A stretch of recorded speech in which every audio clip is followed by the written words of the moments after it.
On a freezing Christmas Eve, a rugged cowboy named Jace Callahan discovered something that would change his life forever. A little girl, no older than 7, scavenging for scraps beside the town's grain silos. With only his loyal black Mustang Onyx by his side, Jace faced a choice: ride past, or stop and alter the course of both their destinies. What followed is a story of heartbreak, hope, and the kind of family that's built not by blood, but by courage and love. Where are you tuning in from today? Drop a comment below. I'd love to hear. May your day be filled with warmth and blessings, and don't forget to subscribe so you won't miss the next story that might just touch your heart. The wind cut across the plains of Wyoming with a merciless edge, whistling through the skeletal remains of cottonwoods and rattling the loose shingles of barns that had seen better days. The town of Ashford lay quiet in the distance, its handful of lamps glowing faintly like tired stars under a black sky. Christmas Eve was supposed to be a night of warmth, and families gathered close to the hearth, but for Jace Callahan, it was only another night spent alone on the saddle. At 32, Jace carried himself with the weight of someone who had lived through too much loss for his years. He stood 6'1", broad-shouldered, and built with a muscular frame carved from ranch work and days under the Wyoming sun. His skin was bronzed and weather-beaten, his jaw square, shadowed with dark stubble. His hair, chestnut brown and loosely curled, hung just to his neck beneath the brim of a dust-worn cowboy hat. His gray-blue eyes were sharp, the kind that had once laughed often but now seemed dulled by sorrow. 3 years ago, Jace's life had shattered. His wife, Anna, had died during a freak riding accident with a young stallion they had been training together. He hadn't been there. He'd been mending a fence line when it happened. By the time he reached her, the life had already left her. The guilt was like barbed wire twisted around his heart, leaving him quieter, harder, more distant with every passing season. Since then, he'd built walls of silence and labor, convincing himself he was better off this way. The only soul who had remained by his side through it all was his horse. Onyx, the black Mustang, was more than just an animal. 10 years old now, the stallion was all muscle and grace, his obsidian coat gleaming faintly even in the dark, his mane and tail thick and wild like smoke in the wind. Onyx's deep amber eyes were steady, often reflecting back Jace's own unspoken feelings. They had been together since the stallion was barely broken, and the bond they'd forged was closer than blood-silent, resilient, and unyielding. Jace often thought Onyx knew him better than he knew himself. The trail home took him past the old grain silos on the outskirts of town. Few folks came here anymore since the new depot was built closer to the rail line. Tonight, though, Onyx slowed his stride, ears twitching, nostrils flaring. Jace tightened his grip on the reins, instinct telling him to pay attention. "What is it, boy?" he murmured. That was when he saw it. A small figure huddled against the side of a half-rotten crate near the silo doors, moving with the desperate rhythm of hunger. For an instant, Jace thought it might be a stray animal, but then he caught the pale glimmer of a child's face. He dismounted silently, boots crunching on frozen dirt, his breath ghosting into the night. The figure was a girl, no older than 7, her body half hidden beneath a jacket so thin it hung loose and ragged from her shoulders. Her blonde hair, uncombed and tangled, clung to her cheeks. Her skin was pale, nose reddened from the cold, lips cracked. In her small hand she clutched a stale crust of bread she had scavenged from the refuse scattered around the silo. She had tried to bury herself under straw and grain husks, but the cold gnawed at her bones all the same. When she noticed Jace, she froze instantly, her wide green eyes flashing with fear. The bread was pulled tighter against her chest, as though she expected him to take it away. Jace lifted his hands slowly, palms out. His voice was steady, carrying a gentleness he hadn't used in years. "Easy there, sweetheart. I ain't here to hurt you." The girl didn't move. Her chest rose and fell quickly, breath puffing in frantic clouds. Behind Jace, Onyx stepped forward, his hooves stamping softly into the ground. The stallion lowered his great black head, releasing a slow, warm breath that drifted across the girl's tangled hair. Startled at first, she blinked, then let out the faintest giggle when Onyx's whiskers brushed her cheek. The sound was brittle, but it broke the silence between them. Jace knelt down to her level, the weight of his frame easing onto his haunches, eyes steady on hers. "What's your name?" Her lips trembled before she whispered, "Lila." Lila Danvers, a name delicate, nearly lost in the winter wind. Her voice carried the weariness of a child who'd been forced to grow up far too fast. "Well, Lila," Jace said, repeating it as though it were something fragile. "That's a fine name. I'm Jace, and that's Onyx. He don't take to strangers much, but I reckon he likes you." Her eyes flicked toward the stallion again, clinging to the reassurance his calm presence offered. "You out here looking for food?" Jace asked quietly, already knowing the answer. Lila gave a tiny nod, her throat bobbing as she swallowed. "Hungry," she admitted in a voice as thin as the wind. Jace's chest tightened. He had known hunger once, in the lean years growing up on his father's ranch, but never the kind that forced a child to pick through trash on Christmas Eve. He noticed now how her hands were red and raw, the nails rimmed with dirt, how her shoes were little more than worn soles barely tied together. "Where's your family, Lila?" The question seemed to crack something inside her. She looked away, blinking rapidly. "Don't have any," she whispered, her voice breaking. Jace stayed quiet, giving her space, but inside his heart twisted painfully. He thought of Anna again, of the child they had once dreamed of but never had. Loss had hollowed him out, but standing here, watching this girl shiver in the dark, he felt something stir the long-buried instinct to protect, to care, to save what he still could. "You can't stay out here," he said softly. "It's too cold. Come with me. I've got a warm place and some food to share." She shook her head faintly, suspicion clouding her green eyes. Trust was a currency she clearly no longer had. Jace didn't push. Instead, he shrugged off his heavy wool coat, worn and lined with shearling, and draped it gently over her shoulders. She flinched at first, but the weight of the coat and the sudden warmth rooted her still. "See, that's yours now," Jace said. "I won't take it back." Onyx leaned in again, snorting softly, and Lila reached up a timid hand to touch his muzzle. The stallion stood perfectly still, as though knowing how fragile the moment was. Her lips curled into the faintest smile, hesitant, but real. Jace extended his hand, palm open, patient as stone. "You don't have to trust me yet, but trust him." He nodded at Onyx. "If he says I'm all right, then maybe I am." Lila studied the stallion, then Jace, weighing fear against hope. Finally, with trembling fingers, she placed her small hand in his. The contact was so slight, yet it broke through something frozen deep in Jace's chest. He closed his hand gently around hers, steady but not trapping, feeling just how small and fragile she was. "Come on, little one," he said quietly. "Let's get you somewhere warm." And for the first time in years, as he led her toward Onyx, Jace Callahan felt the cold of Christmas Eve begin to thaw. The cabin at the edge of Ashford stood hunched beneath the weight of winter, snow stacked high against its walls, the chimney coughing out the faintest thread of smoke into the night. The air was bitter, sharp enough to bite skin raw, and the quiet pressed close, broken only by the muffled sound of a horse stamping in the corral. Jace Callahan pushed open the heavy wooden door, ushering the small girl inside. His wool coat still swallowed her tiny frame, and her eyes, large and green, flickered warily as she crossed the threshold. For 3 years this cabin had held nothing but silence and ghosts, but tonight, for the first time, someone else's footsteps joined his. The room smelled of smoke, leather, and pine resin. A fire glowed faintly in the hearth, but the shadows were heavy, the walls bare of any ornament. Most of Anna's belongings had been cleared away long ago. Jace had forced himself to strip the cabin of her presence, but a few pieces still lingered. Near the doorway hung a scarf, faded crimson, the wool unraveling at one end.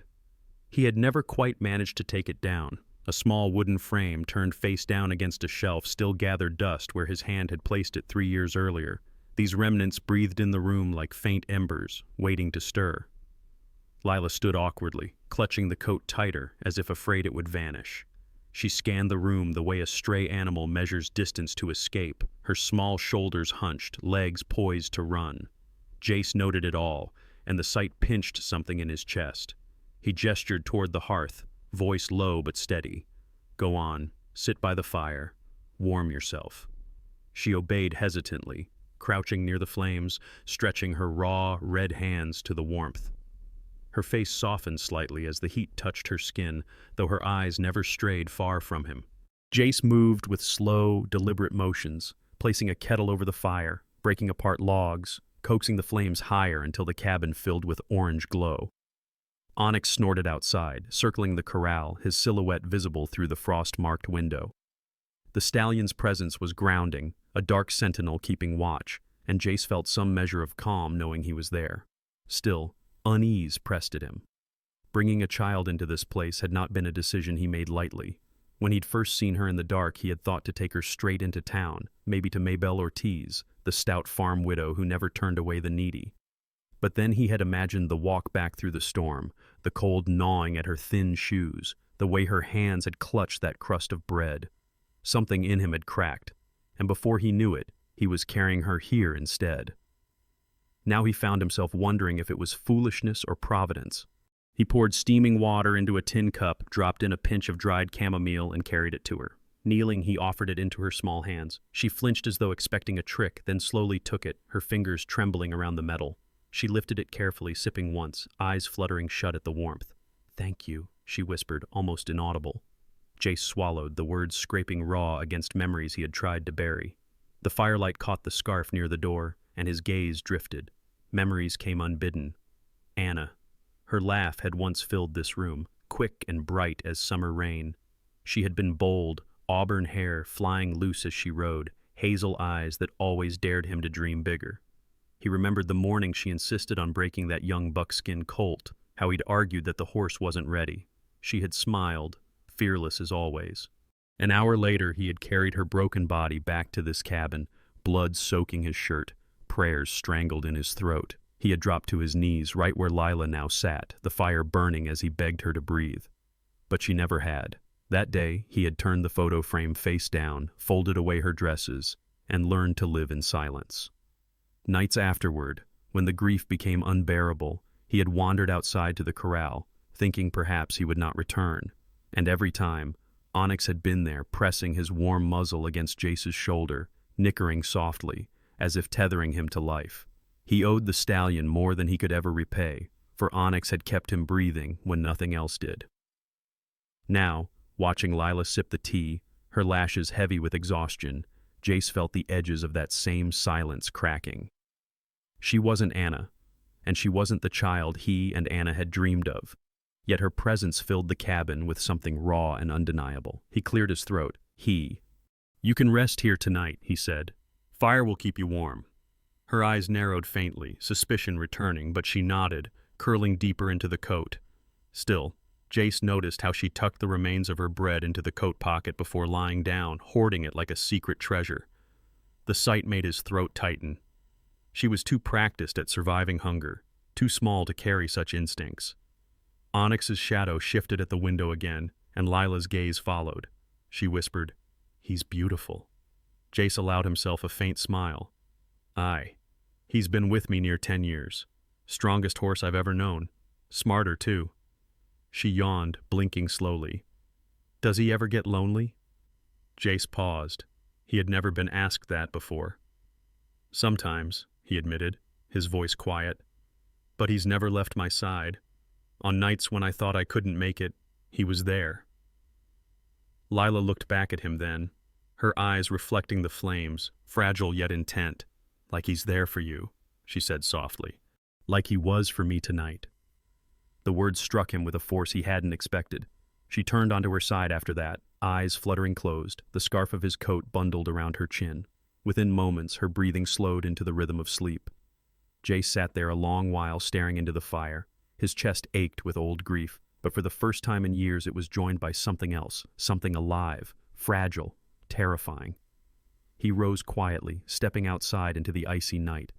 The moon hung pale above the ridge. Onyx stood in the corral, black coat gleaming with frost, head high, ears pricked. Jace approached, pressing a hand against the stallion's neck. The warmth there was steady, grounding. "She's just a child," Jace murmured, his voice hoarse. "But she stirred everything I thought was buried." Onyx blew softly through his nostrils, his breath clouding in the cold, and nudged Jace's shoulder with quiet insistence, just as he had the night Jace thought of ending it all. Jace's hand lingered against the horse's strong neck. His eyes lifted back to the cabin, where firelight spilled faintly through frosted glass. For the first time since Anna's death, the house looked less like a tomb and more like a place that might, just maybe, be lived in again. Morning crept slowly over Ashford, the pale light of winter stretching across the snow-covered hills, throwing long blue shadows over fences and barns. The storm of the previous night had left the land muffled and still, but silence in these parts never lasted long. In the cabin, the fire burned low but steady, casting a soft orange glow across the rough pine walls. Lila was still asleep near the hearth, curled into Jace's heavy coat, her hand tucked into the pocket where she had hidden the stale crust of bread. Jace sat at the table, coffee cooling in his hand, his eyes fixed on the fire, his mind unsteady with thoughts he had not dared entertain in years. Onyx pawed the frozen ground in the corral, his black coat gleaming with frost, his ears pricked forward as if sensing a shift in the air. Jace knew that sound, that restless rhythm. Trouble was coming, and sure enough, the distant beat of hooves carried across the still morning. He set his mug down and stood, shoulders squaring, by the time a sharp knock fell against the door. When he opened it, Sheriff Clara Vaughn stood there. She was a tall woman of 40, lean and strong, her frame wiry from decades in the saddle. A heavy brown sheriff's coat wrapped around her shoulders, and her star-shaped badge was half hidden beneath its folds. Her hair, black streaked with early gray, was tied back beneath a wide-brimmed hat dusted with snow. Her face carried the weather of years, creased at the brow, lines at the corners of her eyes, but her gaze was sharp, steady, and not easily shaken. Clara was a figure who inspired respect because she carried both the firmness of law and the burden of living with its cost. "Morning, Jace," she said, her voice level but edged with formality. "Mind if I step in?" He hesitated a beat, jaw tight, then stepped aside.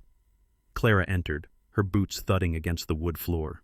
She removed her hat, shook the snow from it, and set it against her arm. Her eyes swept the cabin quickly, the embers, the mug on the table, the scarf still hanging by the door, and then landed on the child curled beside the fire. Lila stirred, blinking awake, her green eyes wide with sudden fear. She sat up quickly, clutching the coat around herself, and without thinking scrambled behind Jace's legs.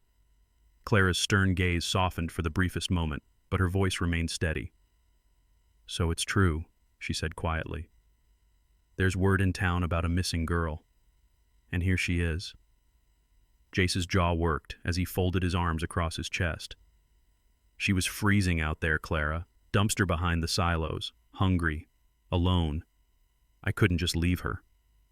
Clara's eyes narrowed slightly. "And yet you didn't bring her to me or to Maybelle Ortiz or to anyone else who could place her proper. You brought her here. Because the system doesn't care about her the way I do," Jace snapped before his voice softened. "You think they'll keep her safe? She'd be bounced from house to house until she disappears in a stack of papers. Out here, at least she's got a chance." The air between them was tense, charged not only with the question of law but with the weight of history. Years ago, before Anna's death, Jace had ridden with Clara on long cattle drives. They had spent nights under the same storms, fought off rustlers in the same canyons, trusted each other with more than their lives. He still remembered the night the river flooded, when Clara nearly lost her horse in the current, and Jace hauled her out by the collar, both of them laughing afterward through their shivers.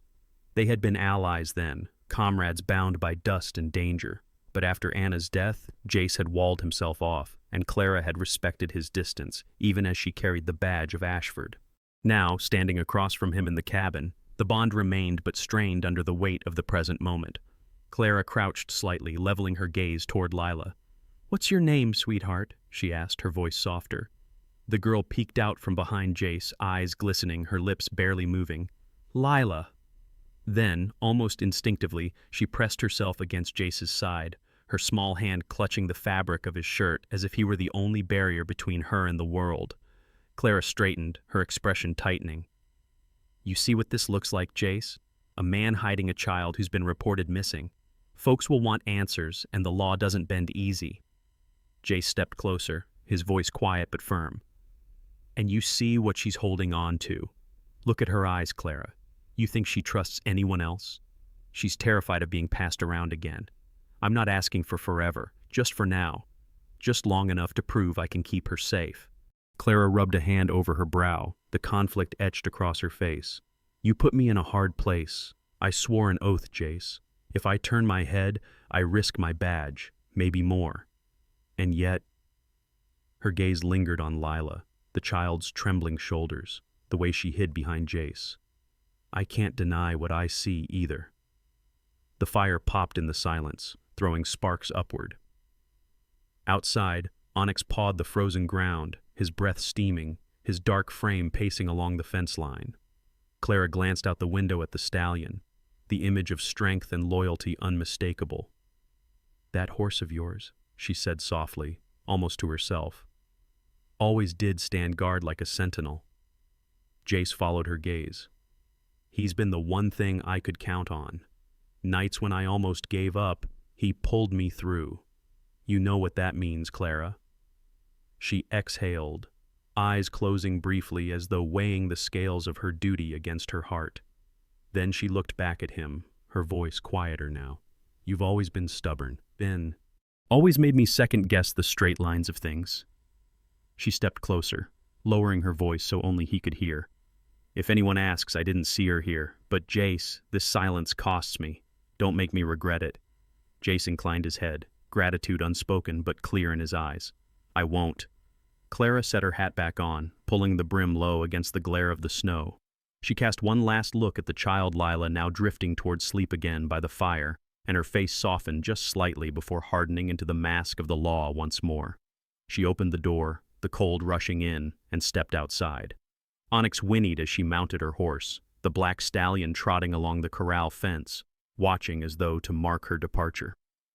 Clara paused in the saddle, eyes meeting Jace's one last time. The weight of friendship, law, and unspoken understanding bound them in silence. Then she turned her horse and rode back toward town, her figure fading into the pale horizon. Jace lingered at the doorway, Onyx circling with his breath rising like smoke, the child safe behind him, and the burden of right and wrong still heavy on his chest. For the first time in years, though, he did not feel entirely alone in bearing it.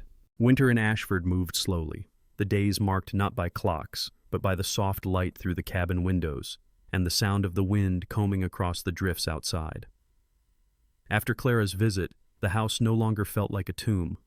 It was still quiet, but the quiet was different now, filled with the subtle rhythm of a child's breathing, the shuffle of her small feet across the wooden floor, and the hesitant sound of laughter that crept in like a timid guest. Lila settled into the cabin with caution, as though testing the ground beneath her. At first she moved with a wariness that spoke of habit, flinching at the creak of a chair or the gust that slammed the shutters. Hunger still clung to her, shaping every action. Jace found biscuits hidden under her pillow, a half-eaten apple tucked in one of his boots, even jerky folded inside the lining of her coat. When he discovered these little caches, she would stiffen, eyes wide with fear, blurting apologies as though expecting him to send her back into the cold. He would only crouch to her level, speaking in the slow, even voice he used with skittish colts. "As long as you're under my roof, there will always be food." The reassurance never silenced her instinct entirely, but the tremble in her hands eased each time. Cooking became its own battlefield. Jace, who had lived for years on black coffee and jerky, fumbled with pots and pans like a man breaking in a horse for the first time. The first batch of eggs came out scorched, the biscuits hard enough to chip a tooth. Lila tried to chew quietly, forcing a polite smile until her jaw ached. Jace caught the twitch of her lips, and for the first time in years, he laughed, a low, surprised sound that startled them both. The next morning he tried again, burning one pan and spilling flour across the table, and Lila giggled as she drew pictures in the powder with her finger. By the third attempt, the biscuits came out golden, and Lila clapped her small hands in delight as though he had pulled off a miracle. The cabin, once a house of silence, had begun to learn the language of meals shared. Evenings carried their own rituals. Jace would sit near the fire, Lila curled under his coat while he told her stories. Some were of the open plains, where stars spilled endlessly and coyotes sang in the distance. Others of storms so fierce the cattle huddled together for warmth. He softened the edges, turning hardship into tales of courage, weaving loyalty and survival into something that a child could carry into dreams. More often than not, her eyelids would droop before the story ended, her head pressed against his side, her breathing soft and even. But the nights were not always kind. More than once, Lila jolted awake, eyes wide with terror, body trembling as though bracing for hands that might tear her away. She clutched the blanket like armor, her voice cracking in whispers Jace could barely hear. He would gather her close, murmuring steady words, but sometimes even his presence was not enough. That was when Onyx stepped in. The black Mustang seemed to sense her distress, as if the bond between them had grown in silence. When her cries broke the night, Jace would hear the thunder of hooves in the snow, the heavy rhythm circling the cabin. Onyx's dark form would appear at the window, mane tossing, his amber eyes gleaming in the dim light. Sometimes he stamped the ground so firmly the cabin walls shivered. Other times he leaned his head close, fogging the glass with warm breath. Lila would see the shadow, hear the sound, and her sobs would slow. "He's there," she whispered once through tears, her voice catching. "He's guarding us." And gradually, the storm inside her would quiet. For Jace, watching this stirred something deeper than he expected. Onyx had saved him once, in nights when despair threatened to swallow him whole. Now the stallion had taken on the same burden for a child who had no reason to trust the world. It was as though the horse carried both their wounds, shouldering what neither of them could bear alone. One evening, twilight draped the hills in shades of lavender and ash. A stew simmered on the stove, the scent of broth filling the cabin. Lila sat at the table, drawing clumsy shapes in a notebook Jace had found in a trunk, her brow furrowed in concentration. A knock came at the door, soft but deliberate. Jace stiffened instantly, wiping his hands on a rag, and opened it with caution. Clara Vaughn stood there. Her brown coat was dusted with frost, her dark hair tied back, the lines on her face deeper in the fading light. She stepped inside without ceremony, though her gaze moved quickly, sharp as ever. It lingered on the stew, on the notebook, and then on Lila, who froze mid-drawing. The girl's green eyes widened, and in a rush she darted behind Jace, clutching his shirt. "Easy, child," Clara said gently, lowering her voice. "I didn't come to take you away." Her eyes rose to Jace, heavy with meaning. He motioned for her to sit, but she remained standing, her badge catching the glow of the fire. "I came to see for myself," she said. "And I have." Before Jace could answer, a sharp cry broke from Lila. She had slumped to the floor, hands over her ears, body trembling with some unseen nightmare even while awake. Jace knelt instantly, murmuring her name, but she shook, her eyes darting wildly. Then came the heavy thud of hooves outside. Onyx appeared at the window, his silhouette filling the frame, mane whipping, breath steaming against the glass. He stamped once, twice, the sound echoing like a drumbeat of assurance. Lila looked up, saw him there, and her sobbing slowed. She reached a small hand toward the glass, fingers spread as though she could touch him. Onyx leaned closer, his warm breath fogging the pain, and in that moment, the child stilled. Her trembling faded. She leaned against Jace, whispering, "He's here." Then her eyelids sagged, exhaustion pulling her back into fragile sleep. Clara had witnessed many things in her years, as sheriff fights in saloons, families torn apart, justice bent and broken, but she had never seen a scene like this. A child who found safety not in walls of law but in the steady presence of a horse and the arms of a man she had chosen to trust. Clara's throat tightened against her will. "You always had a stubborn streak, Jace," she said finally, her voice low. "But I'd forgotten the patience you carried with the herd. Seems you haven't lost it after all." He looked up at her, his eyes steady. "I'm trying to be what she needs." Clara exhaled slowly, her hand brushing the brim of her hat. In her own childhood, she too had been passed between relatives after her father died, each new house a reminder that she belonged nowhere. Perhaps that was why she had chosen law to hold order when her own life had known none. Seeing Lila clutch Jace's shirt and Onyx stand guard at the window pulled at something buried deep. "I came ready to remind you of the law," she admitted. "But I can't deny what I see. That girl believes she's safe here, and that horse of yours—" She glanced at Onyx's dark form still at the window. "He seems to believe it too." Jace gave a small nod, gratitude unspoken. Clara straightened her shoulders, the badge glinting in the firelight. "I'll keep my silence a while longer, but if others find out, I may not be able to protect you. Remember that." She pulled her hat low, stepped back into the lavender dusk, and mounted her horse. Onyx watched her from inside the corral, ears forward, his breath rising like smoke in the fading light. Jace closed the door quietly, the fire flickering across the room where Lila slept on the rug. For the first time since Anna's death, Clara had left not with suspicion, but with belief. Winter in Ashford pressed harder with each passing week, the snow climbing higher against fences and rooftops, the sky a constant gray that seemed to weigh on the land itself. The cabin had grown warmer with Lila's laughter and quiet routines, but Jace knew that warmth alone could not secure her place with him. Clara's silence, though merciful, was not a promise. To keep Lila safe, he would have to face the law, and the law was rarely kind to men like him.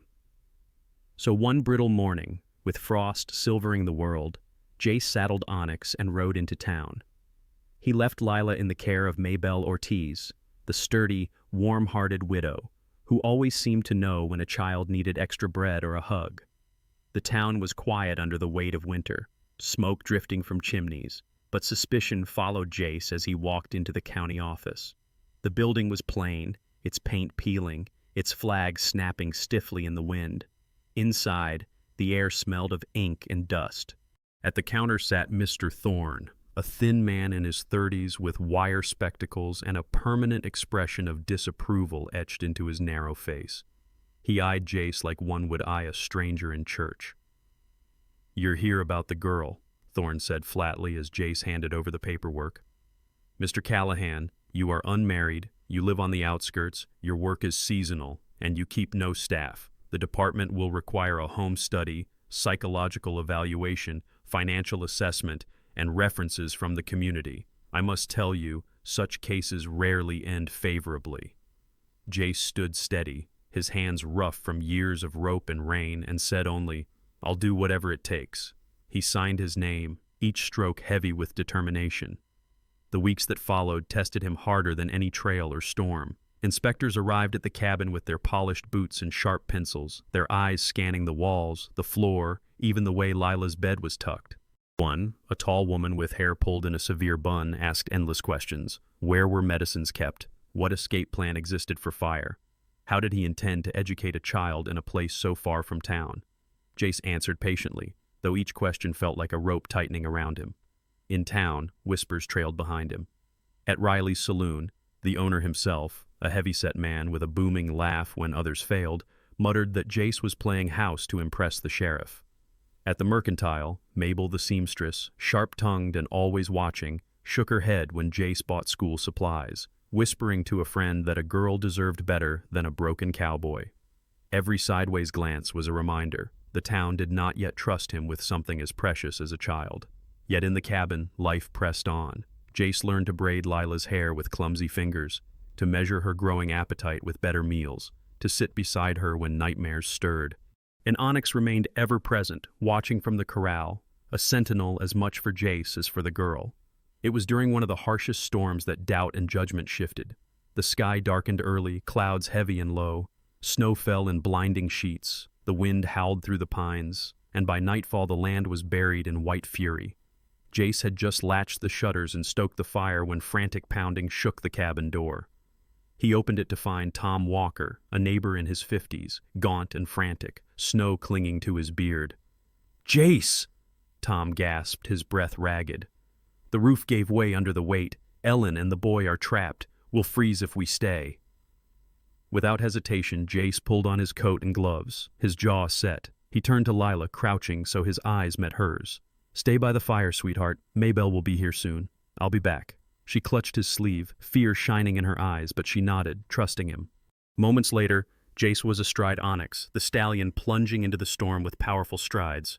Snow battered them, wind clawed at his coat, but Onyx pressed forward, guided by Jace's steady hand. Together they cut through drifts that reached the horse's chest, each step a battle against nature itself. The Walker homestead loomed ahead, part of its roof collapsed, smoke sputtering weakly from a broken chimney. Inside, Ellen crouched beside their 10-year-old son, whose lips were blue, his body shivering uncontrollably. Jace shouldered through the door, lifting fallen beams with raw strength until his muscles burned, clearing the way. Ellen's eyes, wide with fear, shone with sudden relief at the sight of him. "We can't move him," she cried, clutching the boy. "You can," Jace said firmly. He stripped off his heavy coat, wrapping it around the child, then lifted the boy into his arms. Ellen followed, her face pale but determined. Onyx stood in the storm like a black mountain, steady as stone, lowering himself so Ellen could climb up with the boy. The horse stamped once, snorted into the wind, and bore the weight as though he knew exactly what was at stake. Jace led them on foot, rope in hand, snow dragging at his legs, wind blinding his eyes. At one point, a drift nearly swallowed them, and Onyx plunged forward, muscles straining, chest breaking through the wall of white. Jace pressed his shoulder into the stallion's flank, urging him on. "One more step, boy, for them." The horse answered with a wild trumpet that carried even through the storm, his spirit cutting through the fury of the night. When they reached the edge of town, lanterns glowed through the storm. Neighbors rushed forward, pulling Ellen and the boy into warmth, gasps rising at the sight of Jace Snow crusted in his beard, arms raw from labor, leading Onyx whose breath smoked like fire in the dark. Clara herself was among them, her coat drawn tight, her eyes locking with his. There was no accusation in them now, only quiet respect. Word spread fast. By dawn, the saloon talk had shifted from mockery to admiration. Riley raised a glass in honor of Jace Callahan, the cowboy who braved the storm. At the Mercantile, Mabel the seamstress whispered with wide eyes that maybe the child had found the right protector after all. For the first time, the town looked at him not as a recluse clinging to ghosts, but as a man who had placed others above himself, a man capable of fatherhood. That night, back at the cabin, Lila ran into his arms the moment he stepped through the door. Her eyes glistened as she whispered, "They see you now. They know you're good." Jace held her close, his chest tight with a fierce, quiet pride. Onyx stamped once in the corral, breath rising like a banner against the starlit cold. And for the first time, Jace felt that belonging was no longer just a dream, it was within reach. The snow had begun to melt from the edges of Ashford, revealing brown earth and the first stubborn shoots of spring. But inside the courthouse that morning, the air was heavy with silence. The tall windows admitted slants of sunlight that fell across polished wood, and every sound, the scrape of a chair, the shuffle of papers, seemed magnified by the weight of expectation.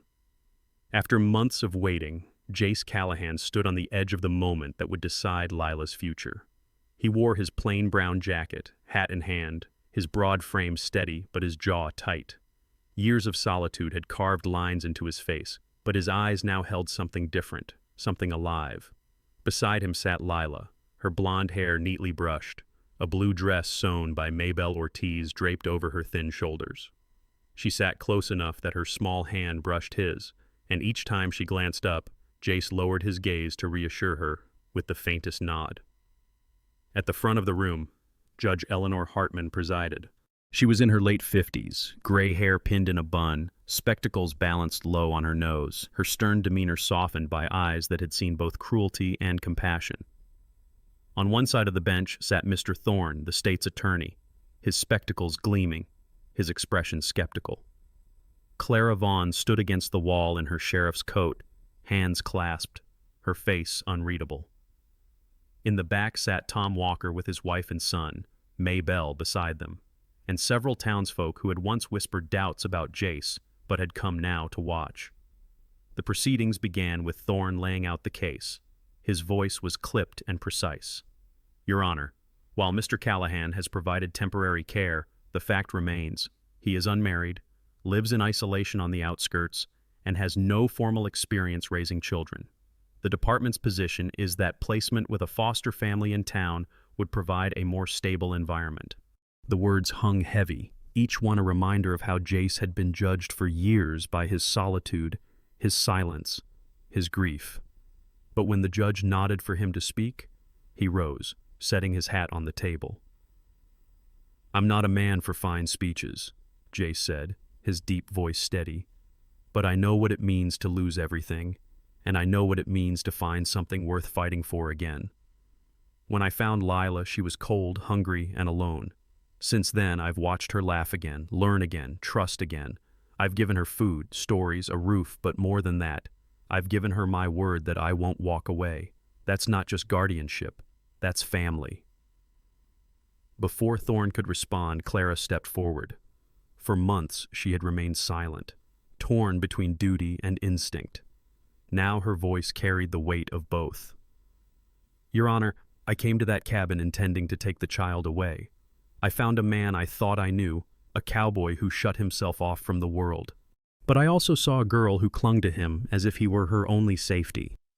I saw a horse that stood guard at her window when she cried. And I saw patience, the same patience I remembered from years ago when he steadied a herd through storms. The law must protect children, but sometimes the best protection is already in front of us. I believe she belongs with him. Tom Walker rose next, his hand resting on his son's shoulder. If not for Jace, my boy wouldn't be here. He carried him through the storm, gave his coat, risked his life. That's the kind of man he is. If that isn't the heart of a father, I don't know what is. Murmurs rippled through the courtroom, approval rising where doubt once lingered. Even Maybelle, her voice soft but firm, spoke from the benches. I've seen him braid her hair, sit with her through nightmares, make biscuits from scratch just to see her smile. She has a home with him, Your Honor. Not just a roof, a home. Judge Hartman listened without interruption, her eyes shifting between witnesses and the pair seated before her. Finally, she turned to the child. Lila, would you like to say something? The room stilled. Lila rose slowly, her small frame dwarfed by the courtroom's grandeur, but her voice, though trembling at first, carried clearly. Jace didn't just give me food or a bed. He taught me how safe feels. He told me stories so I wouldn't be scared. When I woke up crying, he was there. And Onyx, his horse, he's family too. He stands at the window when I'm afraid. And I know I'm not alone. Jace isn't just someone who takes care of me. He's my dad, because he chose me. Silence followed, heavy and unbroken, until Judge Hartman removed her glasses and set them aside. Her voice, when it came, was measured yet warm. In all my years, I have heard few testimonies so simple and so true. Family is not only blood, it is loyalty, safety, and love freely given. By the authority vested in me, I hereby declare that from this day forward, the child shall be legally recognized as Lila Callahan. The gavel struck once, sharp against wood, and in that sound the future was sealed. Lila turned at once, running into Jace's arms. He lifted her easily, holding her as though no force on earth could tear them apart. Applause broke softly across the courtroom, Clara inclining her head with quiet respect, Tom Walker's boy smiling with gratitude, and Maybelle dabbing her eyes. Outside, the faint sound of hooves echoed where Onyx waited in the square, as though the stallion too understood. The ride back to the cabin was quiet, the late afternoon sun gilding the fields where snow still lingered in patches. Lila leaned against Jace, her arms wrapped around his waist, her eyes half closed with contentment. Onyx carried them with calm strength, his dark mane streaming in the breeze, a silent companion who had borne witness to all their struggles.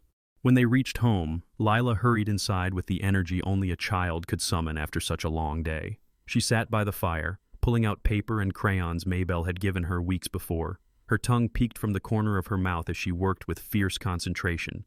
Jace, weary but curious, leaned against the table, watching the strokes of color fill the page. At last she held up the drawing, a small cabin with smoke curling from its chimney, a tall cowboy standing beside a little girl who held his hand, and next to them a black horse with mane flying. Above it, in uneven but careful letters, she had written, "My family." Jace took the paper in his rough hands, his throat tightening as he studied it. The simple lines carried more weight than any words spoken in court. He crouched, pulling Lila into his embrace, holding both the drawing and the child against him. After years of silence, of grief, of wandering without purpose, he understood at last that the pieces of his broken life had formed something stronger. The cabin was no longer just shelter, it was home.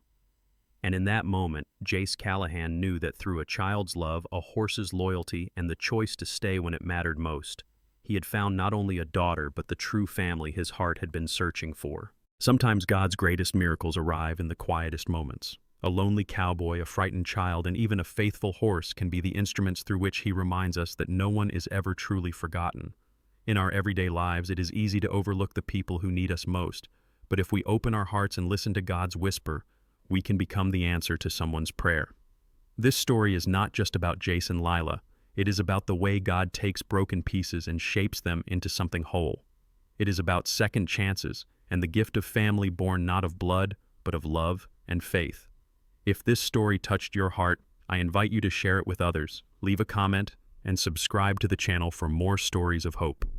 May God bless you and your loved ones with peace, strength, and comfort in every season of life. And if you believe in the miracle of love that God works through ordinary people, write Amen in the comments below.